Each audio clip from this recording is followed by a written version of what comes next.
I'd say probably most days now, probably 5 out of the 7 nights I get a good sleeps. Before it was maybe 1 night a week, maybe no nights a week, and I'd be up all night pacing, trying to sit on the lounge. I've got a massage chair, get up in the middle of the night, sit on the massage chair. You just do anything you can to get a good night's sleep. I mean, you can deal with it during the day, but it's when you go to sleep, you need to reboot, recharge your energy and get ready to focus on the next day. When you've got chronic pain and you've got a sleep problem, that's an extra problem that you don't need. It's very important to try to get on top of the sleep problem, because if you can do that and manage that better, then you'll have much less trouble with your pain. We've found that if you don't sleep well, your pain can be worse the next day. And when your pain is worse, it makes you sleep worse. And so there's a vicious cycle for many people. And some end up not being able to sleep at night and then sleep during the day. And that ends up in a pretty hopeless situation. It's not surprising that sleep becomes a problem, because if you can't get comfortable, it's very hard to sleep. And then, of course, if you have worries, things on your mind, then that's going to interfere with your sleep, and you toss and turn. You might take things for it, but they don't necessarily solve the problem. And problems with sleep can be related to getting depressed, because poor sleep is one of the symptoms of depression. So that's something you've got to consider as well.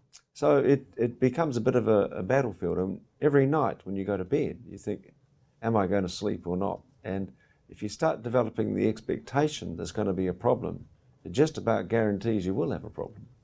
So one of the things that were really difficult for me was sleeping at night. And that takes away all your energy, is not being able to sleep, and you're thinking about things all the time and what you can't do, and everything's so quiet. It's just so debilitating going through a night, and it's something you don't look forward to going through. Well, there are lots of things you can do to improve your sleep. We call it good sleep hygiene, but really it's just about following some basic rules for promoting good sleep. It doesn't mean you're guaranteed to sleep well every night, but it makes it more likely. And there are things like not turning your bedroom into an office or an entertainment centre. So you leave all that stuff in some other part of the house, and you associate your bed with sleeping, so that when you go to bed, you think, this is where I sleep. Now, it's important to go to bed at roughly the same time each night and try to get up at the same time each morning. So you may need an alarm clock, so you get some regularity there.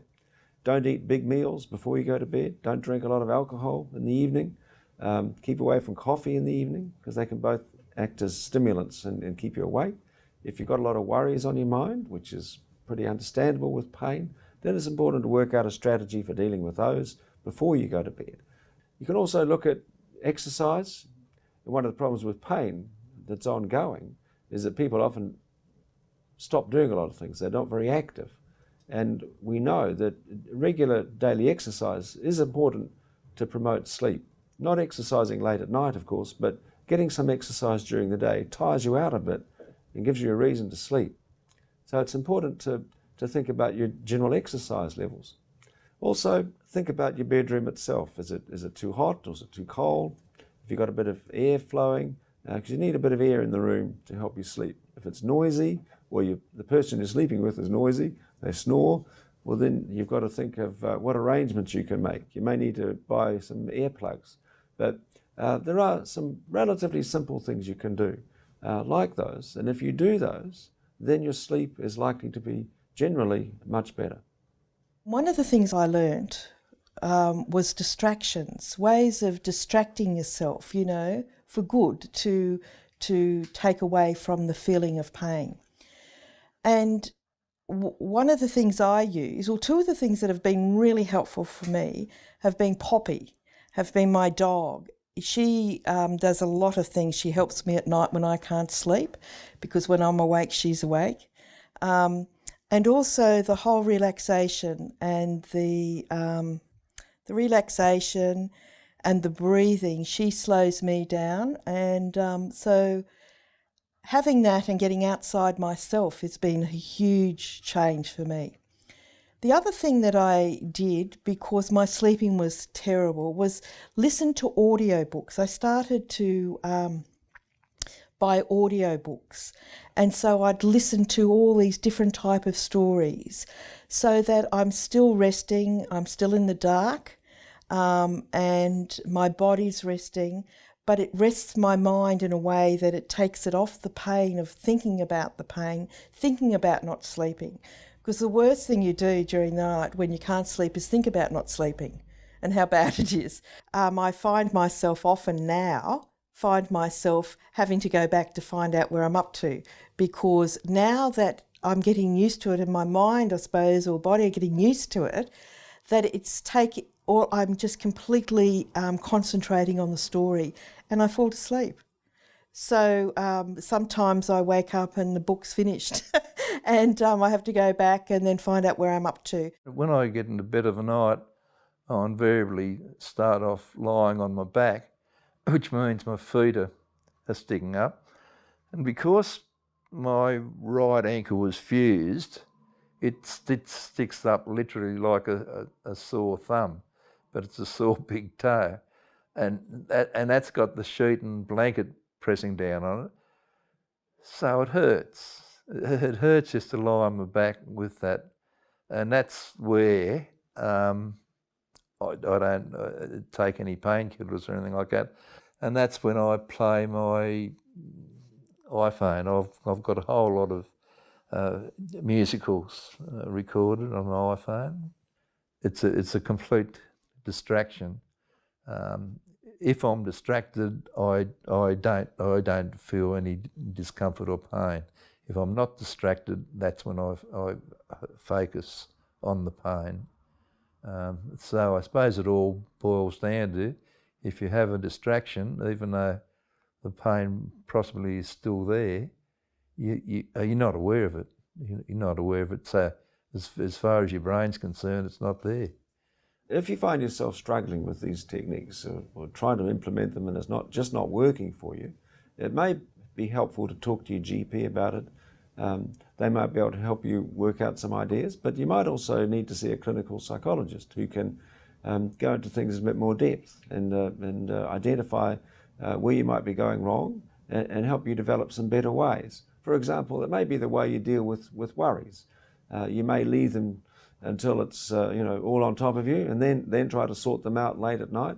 That's going to be a problem. So maybe looking at the way you go about problem solving could be helped by seeing the psychologist.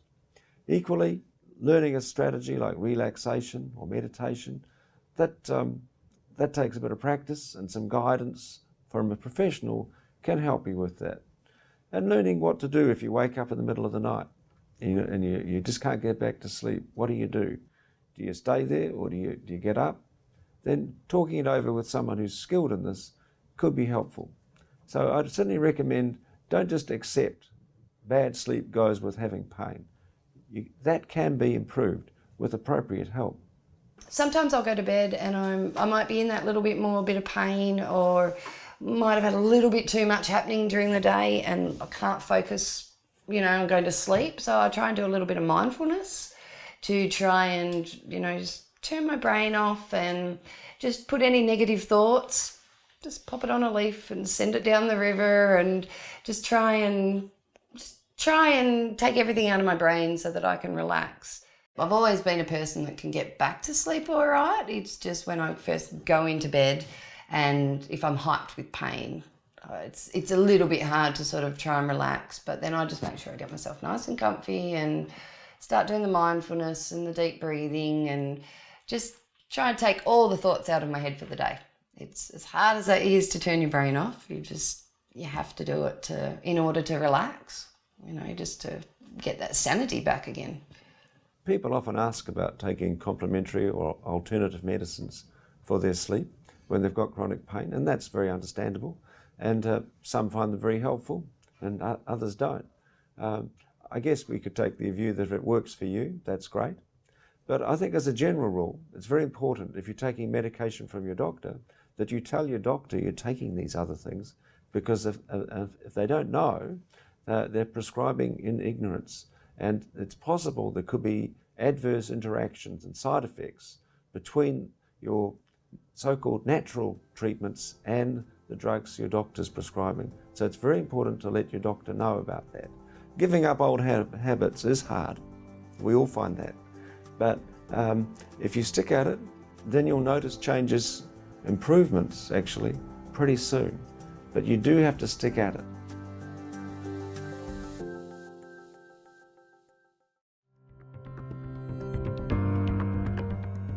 Now is a great time to fill out the sleep section of your health plan. If you haven't already done so, click on the health plan button below the video and download the PDF. Print it out. After each video, fill out the relevant sections. You only have to fill it out once. Take your completed health plan along to your GP or your health professional. This is a great starting point to managing your pain.